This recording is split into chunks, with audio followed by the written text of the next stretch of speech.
তিনি ভারতীয় নাগরিক, তবু দীর্ঘদিন ধরে শিক্ষকতা করছেন বাংলাদেশের একটি প্রাথমিক বিদ্যালয়ে, তাও আবার প্রতিষ্ঠানটির প্রধান শিক্ষক পদে। এমনই চাঞ্চল্যকর তথ্য ফাঁস হয়েছে অভিযুক্ত শিক্ষক সুখরঞ্জন চক্রবর্তীর বিরুদ্ধে। তথ্য প্রমাণ সহ তা ফাঁস করেছেন তারই শ্যালক সুমন।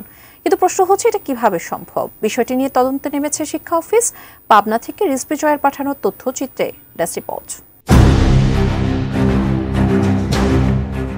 পাবনা সদর উপজেলার বালিয়াহাট আমজাদ হোসেন সরকারি প্রাথমিক বিদ্যালয়ের প্রধান শিক্ষক সুখরঞ্জন চক্রবর্তী।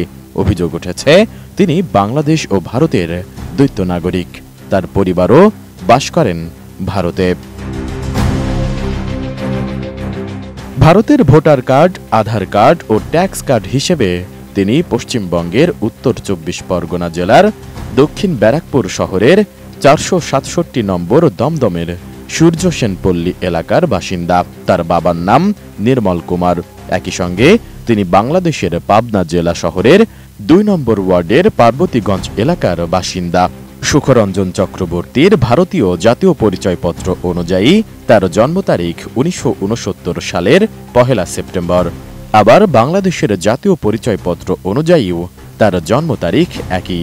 এমনকি তার স্ত্রীও দ্বৈত নাগরিক। অভিযোগ উঠেছে, সুখরঞ্জন চক্রবর্তী বাংলাদেশ সরকারের চাকরি বিধি উপেক্ষা করেই প্রধান শিক্ষক হিসেবে চাকরি করছেন। ভারতেও রয়েছে জমি জমা ও ফ্ল্যাট বাড়ি। তার স্ত্রী ও বড় ছেলে ভারতেই থাকেন, আর ছোট ছেলে বাক প্রতিবন্ধী হওয়ায় বাংলাদেশে ভাতা পান। এজন্য তাকে নিয়ে পাবনাতেই থাকেন সুখরঞ্জন চক্রবর্তী। তার শ্বশুর দীপক কুমার রায়ের নামে সরকারি লিজ নেওয়া সম্পত্তি জালিয়াতি করে নিজের নামে নেওয়ার চেষ্টা করছেন বলে অভিযোগ তার শ্যালক সুমন কুমার রায়ের। তারা দুজনেই ইন্ডিয়ান নাগরিক। আমি ডিসি অফিসে বারবার কমপ্লেন করেছি। কমপ্লেন করার পরেও ডিসি অফিসের কিছু অসাধু কর্মকর্তা মুচলেখার বিনিময়ে আমার কথা কর্ণপাতই করে নাই। কিছুদিন আগে একটা শুনানি হলো, সেই শুনানিতে দেখি সে নিজে দাবিদার হয়েছে শাশুড়ির সম্পত্তি, লিজ সম্পত্তি দাবিদার হয়েছে, সে দখল আছে বলে।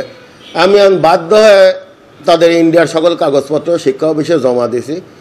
তারা দুইজন, তিনি ইন্ডিয়ান নাগরিক হওয়া সত্ত্বেও বাংলাদেশে কিভাবে সরকারি চাকরি করে, এটা আমার বোধগম্য না। নতুন বাংলাদেশ গড়তে এলো জুলফিকার স্টিল। জুলফিকার স্টিল, ইস্পাত দৃঢ় অঙ্গীকার। এ বিষয়ে কিছুই জানেন না অভিযুক্ত সুখরঞ্জন চক্রবর্তীর সহকর্মীরা। আমরা এই ব্যাপারে মনে করি না যে স্যার দুজন আছে, জানি না বিষয়টা কি। অ্যাকচুয়ালি আমি যতদিন এখানে আসছি, আমি 2008 সালে এখানে আসছি।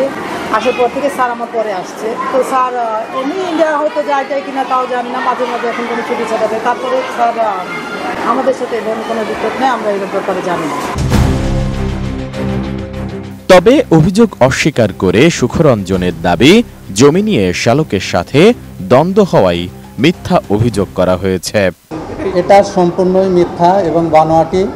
আর আমার পৈতৃক ভিটামাটি আমার এই দেশে এবং পৈতৃক সূত্রে আমি এখানকারই বাসিন্দা। আর আমার বাবাও এই প্রাইমারিতে শিক্ষকতা করতেন এবং তিনি সুজানগরে করতেন। আমিও সুজানগর থেকে চাকরি আমার হয়েছে। তারপর আমি বিভিন্ন কারণে আমি এখানে বদলি হয়ে আসি, পাবনাতে বদলি হয়ে আসি। বদলি হয়ে আসার পরে আমার যে শাশুড়ি, সে শাশুড়ি আমাকে তার বাড়িতেই দেয়, যে আমার ছেলে সন্তান আমাকে কোনো রকম খাবার দেয় না, দেখাশোনা করে না। এতেও চলে গেছে, যেহেতু তুমি বাবা আসছো, তুমি আমার এখানে থাকে আমাকে দেখাশোনা করো এবং যতদিন আমি বাঁচি ততদিন দেখাশোনা করে তারপর আমি যখন চলে যাব তখন তুমি এই সম্পত্তির পরেই থাকো। এটা হলো নিয়ে বলে আসে। আমি সেটা অস্বীকার করলেও পরে সুমন কুমার রায়ের সম্মতিক্রমে সেখানে বসবাস করি। অভিযোগ পাওয়ার পর তদন্তে নেমেছে পাবনা জেলা প্রাথমিক শিক্ষা অফিস। কাগজপত্র যাচাই বাছাই করে প্রমাণ সাপেক্ষে ব্যবস্থা নেওয়ার কথা জানান এই কর্মকর্তা। শুনানি গ্রহণ করলাম বাদী বিবাদীর, তাদের বক্তব্য শুনলাম, দাখিলকৃত কাগজগুলো যাচাই করলাম।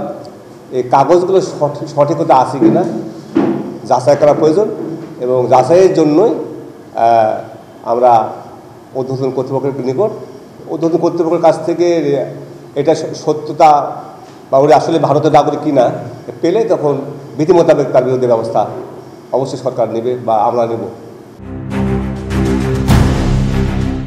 সরকারি চাকরি আইন 2018 সালের 57 নম্বর আইনের 10ম অধ্যায়ে বলা হয়েছে, কোনো সরকারি কর্মচারী বিদেশি কোনো রাষ্ট্রের নাগরিকত্ব গ্রহণ করতে পারবে না।